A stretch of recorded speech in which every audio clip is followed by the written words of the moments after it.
impromptu PokerCraft podcast with the legend Phil Hellmuth.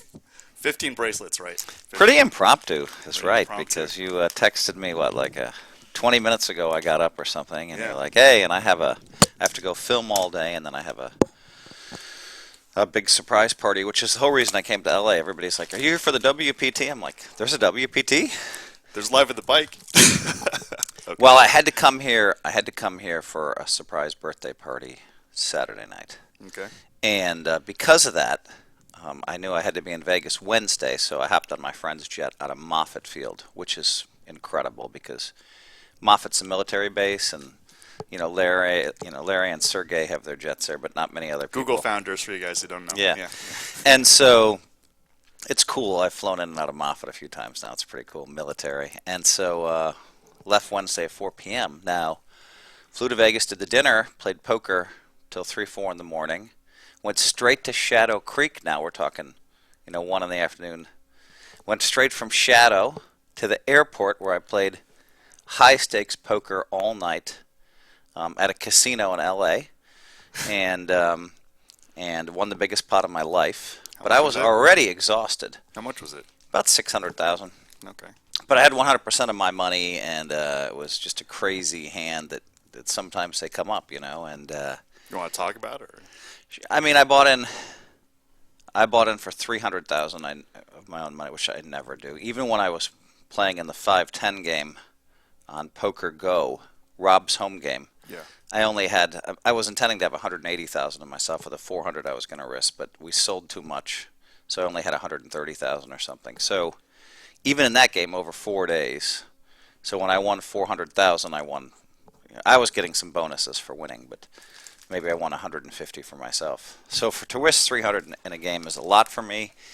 And you figure you buy it and you're playing 1, 2, 4, but then the straddle's on and the straddle's on, and now it's like every hand 8 and 1600 straddles, and every hand, and it's a big game, and you think you're never going to play a big pot because I'm a really good player and I know I'm pretty good at PLO, but I'm not. I don't even know if I'm good. Let's put it that way at that game. And, it comes up where I have aces double suited, ace, deuce, 4, and a smooth call.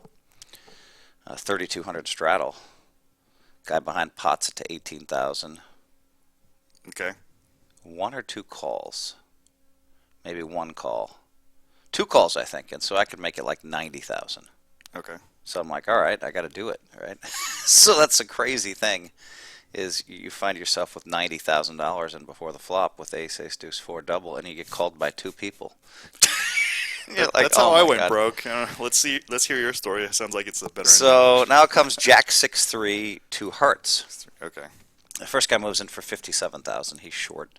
That's a great flop though for my hand. I mean, you can't ask. I do not. No, I'm not saying great flop, but I mean it's a hand I have to go with now, right? Jack 6-3. I have deuce 4 in my hand. I can't fold. I have 90,000 in there. Yeah. So the other guy has 150 left, 140 left. There's nothing I can do. So, but I don't think it's a bad flop. I mean, you don't want 8, 9, 10. You don't want. Yeah. There's so many flops that are just bad. You don't want the Jack 4. Just so many hands that just smash people. Yeah. But anyway, so I'm all in now. Okay. And I'm just thinking, oh my God, I'm going to be down 280,000 if this doesn't hold. We run it twice. The first board comes out a 7 and a 4. So now it's 3-4. 6-7 Jack. I scoop it with aces. Oh my God. They both have kings or kings? No. Kings? We're looking at 6-8, 9-10, and ace king queen 8 double suited. Got it. Yeah. So he has a nut flush draw. Now, if I could have gotten rid of the 6, 8, 9, 10, I would have won all of it. Oh, okay. So the second board comes a 9. He makes 2 pair, and then a queen. But the good news for me is the side pot I scoop because he missed the nut flush draw twice. So, and I mean. The turn was a diamond, so I picked up the nut flush draw on the second board. I mean, a diamond would have been sweet, an ace would have been sweet. I mean, there were some cards that I'm going to pick up another 250,000 with, Sure. I mean, a lot of us envy having a pot that big, but I mean, you want that $1 million pot, right? The biggest pot of your life, right? And the biggest pot of your life, and you're all in, and you bet most of it with aces in Omaha on a Jack 6-3 board. It's such an ironic thing, you know. Right. Like, I mean, I could see playing, 400K pot where I have aces in the hole. And anyway, that held up, and so now fast forward to 3 in the morning, and I quit, and some cool people in the game that I love, that I really, really like. And Can so you mention them? No, I can't mention names. Okay. So then I say, Justin they're Bieber? like, hey, you're not. They're like, give us some notice. Yeah. And I'm like, oh, okay. So I say I'm going to play another hour. Now that is not, when you quit and then they make you play another hour, that never works out. So I'm like, fuck. Right. Yeah. And I never counted the chips. But at the end of the night, I'm up 164. I just didn't win many pots for 4, 5, 6 hours. I just didn't win many pots. I never got hot. But the aces held up, and That's the important thing. it's a good night. So now it's 6:30 in the morning. I'm texting you. Yeah. So imagine, I've left at 4 p.m. I remember, yeah. I played all night in Vegas, played golf at Shadow, and now all night, and I have to film with you guys at 1. Yeah. So film 5 hours, and I just at live at the bike. I don't think I've ever lost on the show. I've won 40, I've won 30, I've won a bunch, and I stick to my game plan. Buy in 5K, playing 1,600 for 2 hours, lose it. You got it good, and then you got coolered. Like I even said it, you got coolered. Then buy another 5K, and I have 1,100 in front of me, and everybody's laughing at me. You're the greatest, haha. And this is my routine. And I'm like, don't worry, I'm going to win 20 or 30. Well, there's 40 minutes left, and I still have 1,200 in front of me. And I said, don't worry, and the next thing you know, it's 23,000. Yeah. But unfortunately, I made a bad call on one hand, and then I got a little coolered. But when you have 23,000 in front of you in a game, usually I'm very all right. I'm going to win at least 5 or 6. You know what I mean? I'm usually in super defense mode because it's smart, and you're quitting soon. It's smart to be a little defensive, and and I blew it, and I just think 2 or 3 days playing these huge pots and 2 or 3 days of not paying attention, so I got cooled on the last hand, and then I was like, all right. I said to myself, I lose this, I'm quitting, because I was truly exhausted. Sure. No. And so now I have to go film this show, Celebrity. You know what? I want to get the show right since. Yeah. Shout out the show. Might as well shout out the show, get it right for them. Also, you had fans from AP Bio, the show. Came up to you. Yeah, AP Bio. Went out to dinner with a guy from AP Bio. Really liked him. Good guy. Celebrity Poker Gala, and I think it's on Amazon. So I'm going to be a coach. For me, this kind of show I like. I show up at, they're sending me a limo at 11 a.m., which is early, but I'll film till 6, where they have dinner, and then I can make my surprise party by 8. It's a packed schedule. Great. Yeah, and then my friend's jet leaves at 10:45. So, and I'm like, well, I didn't say anything because when you're on somebody else's jet, you say yes, sir. Right. You be on time. And they're flying in for the party too. They're flying in, and so I guess Santa Monica Airport, you're not supposed to leave after 11 p.m. and when you're private, so that's fine. So, as we said, we got to party quick. Surprise birthday party. We'll probably have to leave at 10:15, but the important thing is that I'm there for this friend at 10, and so this is why the whole schedule came up. Otherwise, I would have Shout out been... to Antonio Esfandiari. I'm just kidding. His birthday's in December. I was at Antonio's 40th. Yeah. And it was great. We were down in, it was a really nice party, and I have a story there. Go ahead. So that one was fun because President Clinton was having an event in town, and they're like, hey, Phil, come MC for us. Well, I've MC'd charity poker tournaments that have raised $56 million. Wow. That I've MC'd. And people are like, and so I've usually charged $25,000, but we've given like $1.4 million to charity. Maybe I've made $900,000 emceeing the tournaments that have made money. So we're still way ahead in that. But you can't fly all the way to New York without charging something. But I won't do events also that raise less than $1 million. So you have this charity model that used to be people would be like, oh, we're doing a charity event, and they'd raise $100,000, they'd give $10,000 to the charity or $20,000 to the charity. The ones I do, I get $25,000, but I'm raising $2 million for the Clinton Foundation, $2 million for the Warriors Foundation. And actually, I do that one for free, and I do the one for President Clinton for free. And so now they're like, hey, Phil, we'd love to have you come by. Mark Mizvinsky is Chelsea's hubby, and I love him. Shout out to him. Oh, he's a really good poker player, too, by the way. Come on live at the bike. Let's see how it's done. He's a really good player in these charity tournaments, and he might play in New York. But he's just a really good guy, and we hit it off well. So I went there, and then I get a text. Do you want President Clinton to call Antonio to wish him happy birthday? So Antonio's well lubed up by the time I get to him. And I'm like, hey, yo, dude, I'm going to have President Clinton call you. He's like, what? He's like, he's my #1 in the entire world. And I'm like, well, okay, you're going to get a phone call. So Clinton calls him on his 40th birthday party, and Antonio's in heaven. Pretty cool. And I think President Clinton managed to get mad at me that night. So, Don't check raise him anymore. Okay. He got mad at me, and I told Mark, and he's like, don't worry, the big guy loves you, Phil. And I'm like, God, how do you piss off President Clinton? And all I did is I was waiting for a picture for like 10 minutes, and I'm like, let me get a picture. Well, I think I interrupted him one other time. And he's like, now, Phil, can't you see I was talking to somebody? And you shouldn't be interrupting me like this. And I'm like, oh, God, I should have waited. The one time in your life you're like, I'm Phil Hellmuth. No? No, I mean, I've hung out with President Clinton many times, and he knows me and remembers me, which is great. So, but yeah, I mean, I don't know. I thought maybe. Anyway, whatever. It happens. So, you have a lot of opinions, and I actually agree with like quite a few of them. And I think you're, people talk smack about you and don't give you proper credit. So one of your opinions is the all-time money list. How do you think it should be all-time tournament money list? Yeah, I mean, all-time. It's bullshit.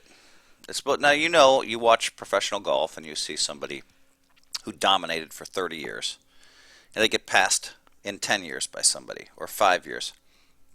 And all they can say is, hey, that's great, And so, I think that's important for me to say that too, but what I don't like is this. You have 30 guys that travel all over the world that play 100 different 50 and 100K buy-ins. Not many of those players are actually up at the end of the year. They pass a lot of money back and forth, right? But their all-time numbers get jacked up. Antonio. Yes. I was there at the final table, and I was at the final four of that one where it was $18 million for first. I could have been me just as easily. I think I had, they flashed a screen up live on ESPN that I had like, I think 0 premium hands, and Antonio had 13, just at that final table. And I still managed to make it all the way down to fourth. And I guess it was $2.8 million. But the all-time money list, you can't have, a guy winning, it's not right. And Negreanu, who I think is a fabulous player, and he likes to underrate me. We love it. My agent and I are just like, what is he thinking? He posts stuff about me and No Limit Hold'em, but I think he's starting to give up. I just keep getting there and getting there and getting there. Eventually, you just have to shut up, How about a popularity contest? Like, who would get more viewership between you two? Are you a bigger draw or Negreanu? Negreanu says I'm bigger than he is, and but I think he has a bigger Q rating in poker than I do. Okay. So we both kind of think the other guys might be a little bit bigger in the. Oh, okay. Well, that's so pretty modest, guys. We're both pretty respectable there. We're not. He sees me. I'm heading to the Oval Office soon, and. He sees me hanging out with all these super famous billionaires and all these huge celebrities, and so he's like, wow. But I see him, all over the poker world, working really hard, creating all this amazing content. He does, yeah. And so, to me, Daniel loves me. He loves me. But people might not know that. They might not know that because I do. because he. He'll go and say something like, what was it, 2 years ago? He said, oh, Phil's not great at Hold'em anymore. Oh, yeah, he had the list of, players that are better than you or something. Come on, like come on. I'm regurgitating what I saw on course, Twitter. I was playing with him. I just figured if I respond fast and I put pressure on him, he's going to respond. But I already had my next 10 responses dialed in. And so I kind of forced his hand. I said, name 40 players that are better than me. And we're going back and forth on Twitter. Yeah. It's not a war because we're not swearing at each other or whatever. So he named 40 players. And then I said, listen, I'll bet 100,000 to 4 million for each of your 40 players. Okay. Every time I win a bracelet, I get 4 million. Every time one of them wins, it's 100,000. And he immediately declined. And I think I called him and offered him 2-1, 200,000 Right. to 4 million. So this, not only am I going to take your list of 40, but I'll lay 2-1 on bracelets. Right. And then he declined on that too. And I'm like, what are you talking about then? And he's like, well, you might be better than them at Empty multi-table tournaments and large fields. Isn't that the point? I mean, you're talking about the same 30 guys who go and play with each other all over the world. Right. I bet that if I played with those guys all the time, I would end up winning some money. I don't know how much, but I'm for sure going to win. Might be the biggest winner after a couple of years. I'm not afraid. I see all the mistakes that they make, but my life is full. I can't be going to. I don't want to go to Turks and Caicos for $250K tournament. I can risk my own money, or I could get staked by, I've made my friends $4 million. So it's easy for me. I could raise $1 million in 20 hours easily, probably $2 million. And so, but I don't have anything to prove, So, but anyway, Negreanu, so he kind of backed. Anyway, by the way, I did win one bracelet since then. Okay. And I think maybe one of his guys did, or maybe two. So it would be 3.8 million to. It's chopped, or. No, I would have With a won. prop bet. Of course, I get laid 40-1. Oh, I thought you were getting. Oh, okay. Never mind. Go ahead. So So he would have paid me $4 million right away, Right. and then I would have paid him back 200. So I'm up 3.8 million. But I also this year I had a 5th and a 6th in No Limit Hold'em and a 16th in huge fields. 3 finishes I can think off the top of my head that were really deep, and so I mean he was in jeopardy of another 4 million there. But again, we didn't bet it. And I think, I just keep getting there. Theoretical dollars. I remember Daniel coming to me up in 08, 09, 10 and saying, oh my God, Phil, you're so behind the curve, blah, blah, blah, blah, blah. And I'm like, what? What are you talking about? And then he started studying with all these guys, and he didn't do anything for 3 years and was telling me I'm behind the curve all the time. And so I just went ahead and just got deep, and just kept doing my thing. And I think that Negreanu is so talented. He's such a great player. Here's the difference. I know he's great. Here's the difference between he and I. But I also know he's great because he can read people. So they can't teach that. So I look at what they're teaching GTO. I spent an hour looking at it. I don't study every small detail. But I'm like, okay, I see what they're doing. Now how do I beat it? I'm not interested in what they're doing. I'm interested in how to beat what they're doing. I want to go to the next level. And there's something they can never teach, reading skills. And I know this. I've spent my whole life trying to teach other people to read. You can't do it. Either you got it or you don't. Now, you can improve. Everybody, you talk about Daniel Goleman and his book EQ, great book. And, learnable star qualities and is what he talks about. And that's, everybody can be better and better at reading. But it's really hard. I think there's a ceiling. So you had the heads up King of the Hill thing. I think it was Poker Night in America. You bluffed out Jungle. Was that part of your thing? And you beat Doug Polk, right? You beat Doug Polk. I beat Doug. I mean, he was in here's the thing. Everybody was playing No Limit Hold'em heads up wrong. Now, oh, bang bang. I'm just kidding. Oh, they were so far off. So somebody like Art. Art had really good coaches. What's his last name? Art Papazian. Art Papazian had really good coaches, and so he won millions of dollars playing all the top players heads up because they all played the game wrong. And I was just laughing. I couldn't believe that their theory said you're supposed to do this. And I don't want to get into specifics because there's still a lot of money to be made out there. And so when I go to these heads up, I played one heads up tournament last year in January on the East Coast, flew in tired. I won it. 64 players. What did I have to win? 7 matches. Bang, bang, bang. 5 of the matches just were easy. There was a really tough one in there. And just boom, it's over. Because the world is being taught wrong. So this is a beautiful thing. So Art made millions. So I sent those coaches who were live at the bike commentators for a while. Who are we talking about? Matt Boyd and MJ. Yep, I sent them to Negreanu. Sent them to my agent because what they're teaching is truth about no limit hold'em. And my agent said, hey, do you mind if I send them to Daniel? And I said, it's going to change Daniel's life. But yeah, I sent them to Daniel. I like Daniel. And so they did. They changed Daniel's life. And all of a sudden, Daniel's like, now I know how to play. But Daniel always says this. Now I know how to do this perfect. Now I need this perfect. Now, and I'm like, you're way off, kid. You're way off for years. But I don't want to teach him because he's too great. So the coaches go to him, and they teach him. And so Daniel knows exactly how to play almost perfectly heads up. So do I. But there's not that many people. It's so easy. And so, but I mean, so you have people out there that are teaching people how to play dead wrong at No Limit Hold'em. And so people don't know this. They don't actually bother. They're just like, the young kids are like, oh, Phil sucks. We saw him play one hand bad on television. Or two hands bad on television. I'd like to see them play on television. And I'd see about 20. But that's not the way it works. When you're a big target like me. Yeah. So they see that and they're like, oh, he sucks because he played this one hand bad or this other hand bad. Fine, no problem. Sit down at the table with me and see. And then, and so, where was I going with this?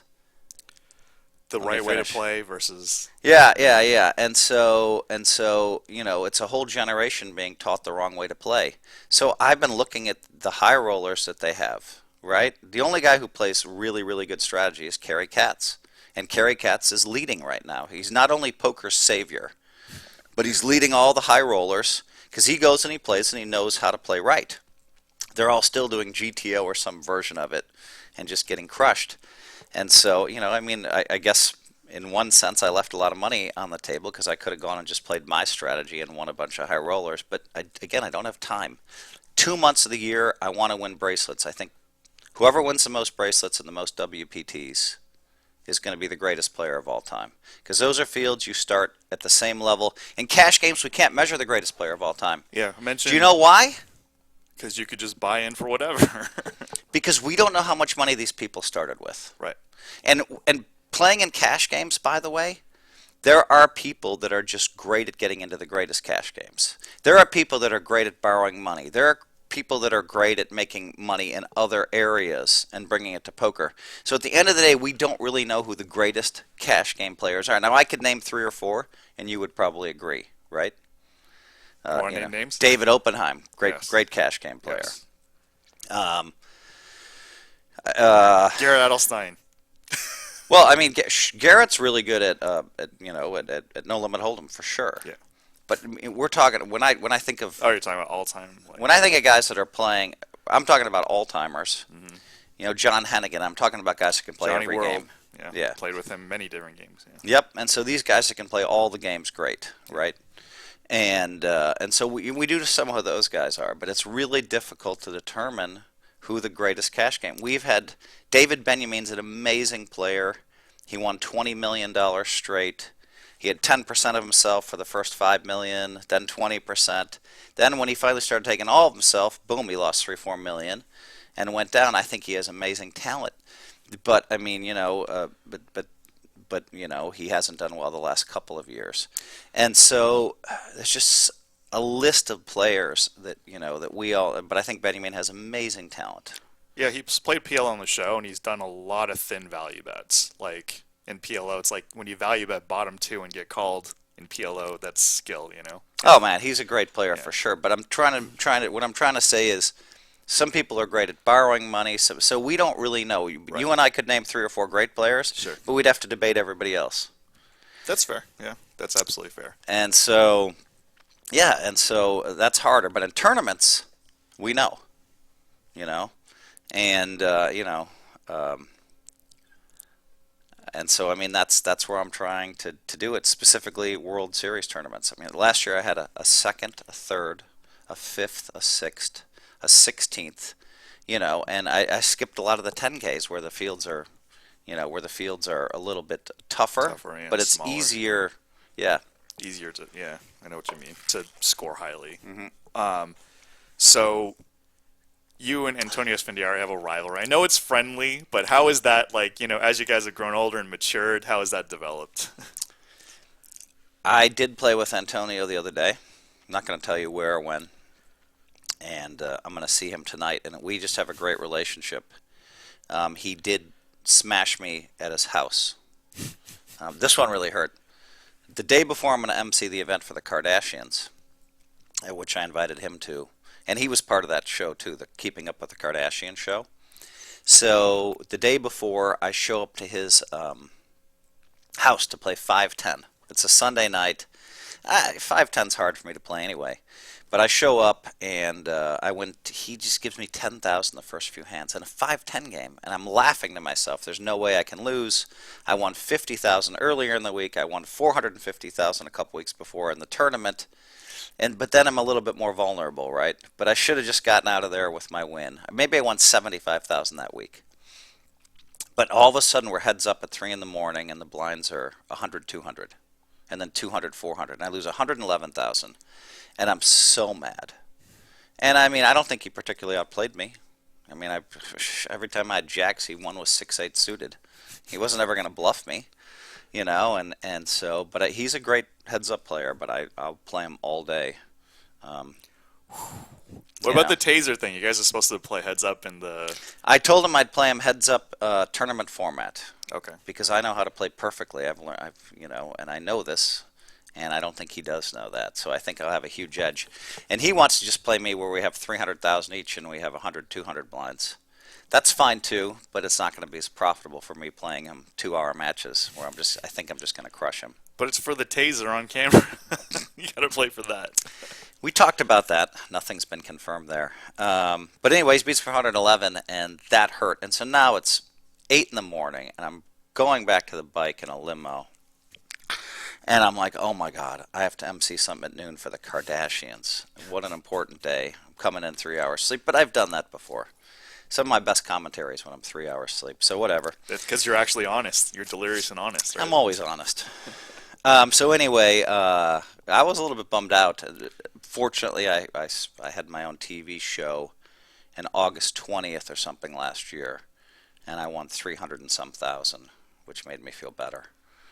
Over 2 days, and made the customers at ustake.com a lot of money. I've made the Ustake customers $200,000. At ustake.com, I've won 12 out of 14 packages, and every time I post a package, and broke even once. Sell out. Every time I post a package, the haters come in and say, Phil, I can't believe Phil's charging 1.3 or 1.4 or 1.5. I've lost once. I lost 10,000 once where I asked for 1.7. Even though my numbers are like 4.0 in Hold'em tournaments. Lifetime, look it up. I'm the little speck on the chart. Here's the rest of the world, including Negreanu. I'm the speck on the chart in No Limit Hold'em at the series. That's outside the cluster.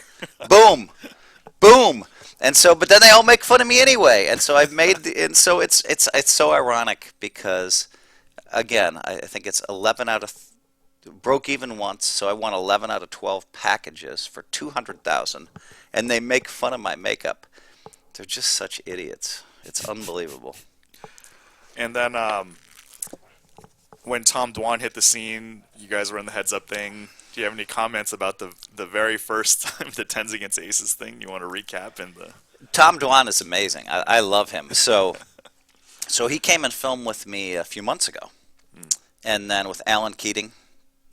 Some crazy game, and then afterwards with Rob Young. Afterwards, we ended up playing, I think 200, 400, no limit. It was me, Tom Dwan, Alan Keating, and Rob Young. Mm-hmm. And I was up like 50,000. I lost back 25 or 30, and Rob Young's like, "Oh, Phil, I'm really worried about you. You're on tilt now. You're playing your hand." So I was playing super tight, and then I started opening up a little bit, which I think is okay. And but he put a bad beat on me. Rob that day twice beat my aces with an ace on board and Hold'em. And he's telling me, "Oh, I'm really worried about you." And I'm like, "Rob," I said, "I'm going to win another 40. Go to bed." And I did, but I had so much fun playing with Tom and Alan.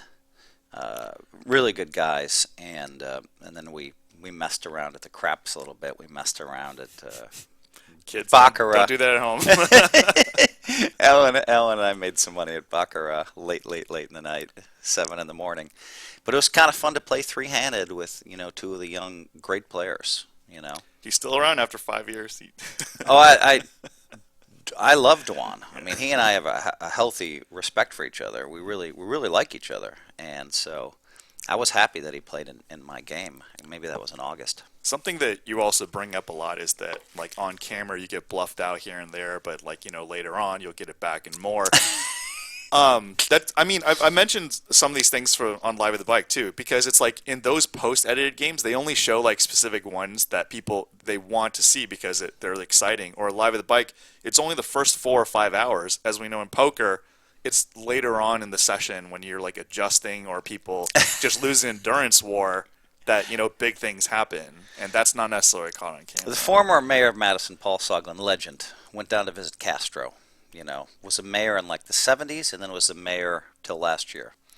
He's revamped his game, and he's texting me, and I'm like, dude, this is the way it's going to be. He's very frustrated.